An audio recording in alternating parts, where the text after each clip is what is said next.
Icon star Allu Arjun నటించిన biggest blockbuster movie Pushpa 2 the rule, Pushpa the rise సీక్వెల్కి సుకుమార్ దర్శకత్వంలో తెరకెక్కిన ఈ చిత్రాన్ని బాక్సాఫీస్ని షేక్ చేసింది. ఇండియన్ సినిమాలో అత్యధిక గ్రాస్ వసూలు చేసిన చిత్రంగా చరిత్ర సృష్టించింది. అయితే ఈ సినిమా ఇప్పుడు జపాన్లో సంచలనం సృష్టించడానికి రెడీ అవుతుంది. తాజాగా రిలీజ్ డేట్ని అనౌన్స్ చేశారు మేకర్స్. పుష్ప 2 మూవీ జపాన్లో రిలీజ్ గురించి చాలా రోజులుగా వార్తలు వస్తున్నాయి. ఇన్నాళ్ళకి రిలీజ్ డేట్ని ఫిక్స్ చేశారు. జనవరి 16, 2026న జపనీస్ భాషలో ఈ సినిమా థియేటర్లోకి రానున్నట్లు అధికారికంగా ప్రకటించారు.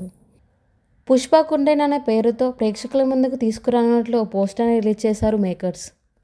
పుష్ప 2 సినిమా జపాన్ రిలీజ్పై హీరోయిన్ రష్మిక మందన స్పందించారు. నమస్కారం జపాన్, వైల్డ్ ఫైర్ అధికారికంగా గ్లోబల్ వైడ్గా వ్యాపిస్తుంది. పుష్ప జపాన్లో ల్యాండ్ అవుతున్నాడు, మీరు సిద్ధంగా ఉన్నారా అని సోషల్ మీడియాలో పోస్ట్ పెట్టారు. ప్రస్తుతం ఈ న్యూస్ సోషల్ మీడియాలో వైరల్ అవుతుంది.